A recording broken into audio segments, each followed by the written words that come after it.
ভালো আছেন?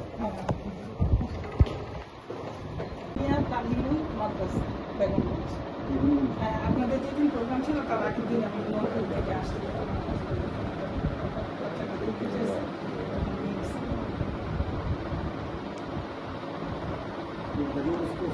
বেগমগঞ্জ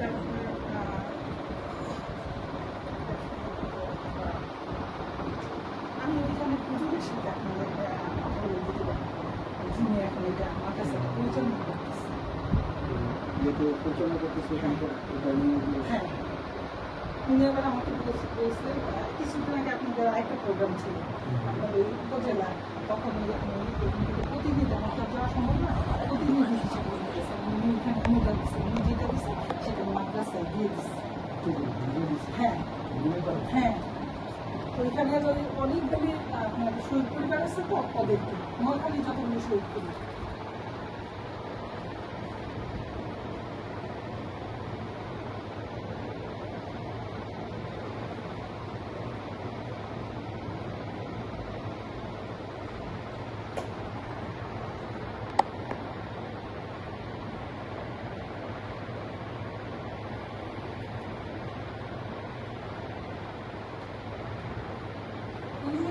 আমার শ্বশুর উনিই করছে এটা বলতে নাম ফলক। হ্যাঁ, নাম ফলকে আমি সব ছবি টবি আপনাকে একবার বললেন আরেকবারও দিতে পারি।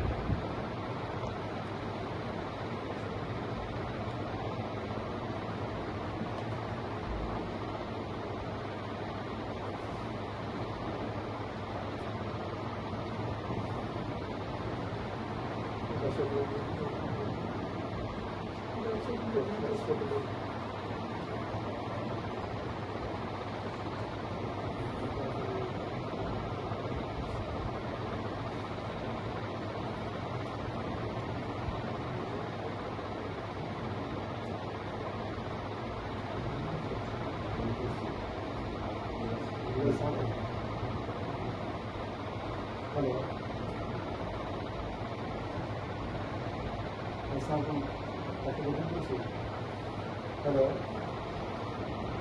হ্যালো, ওয়ালাইকুম আসসালাম, ডাক্তার রবি বলছিলাম।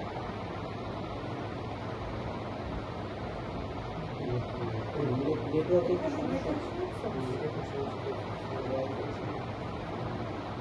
আমি আপনি বলতে বলে দিব, আপনি আমাকে মাদ্রাসার অ্যাড্রেসটা বলতে দেবেন। সেটা আমাকে দেবে যে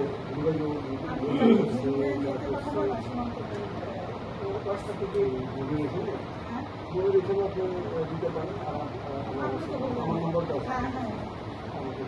ঠিক আছে, আমার হচ্ছে মাদ্রাসাটা তো আমার পক্ষে চালানো সম্ভব 110 জন, আর আল্লাহ না করে তারপর মাদ্রাসাটা কি করে। সেই জন্যই আমি চাচ্ছিলাম যে এটা যদি সরকারি করে অথবা সরকারি অনুদান হয় তো ওইখানেও তো কম বেশি সবাই চালানো যাবে, এটা তো স্টপ হয়ে যাবে। আর ওইখানে একসাথে আমার পারিবারিক ব্যবস্থা 4টা খবর আছে, যে ডাক্তার সাহেবের বাবা মা ভাই ডাক্তার সাহেব। আমার কাছে আমি একা তো আমি মানে কী করবো ভাগ্য খুব খারাপ করছে, মেয়েটা আমার প্রতি সহযোগিতা, মেয়েটা মানা দেওয়ার পর থেকে এই যে স্কুলে যায় না, কোচিংও যায় না, সেই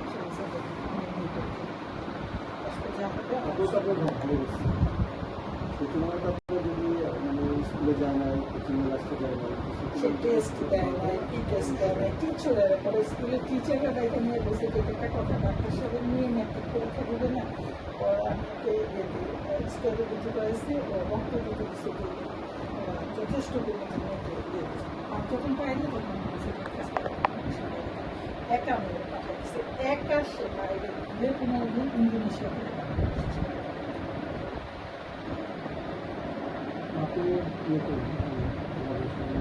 ভালো করতেছে। আপনি যদি হেল্প করে সেটা আমাকে বলতে সেটা করবো। আরেকটা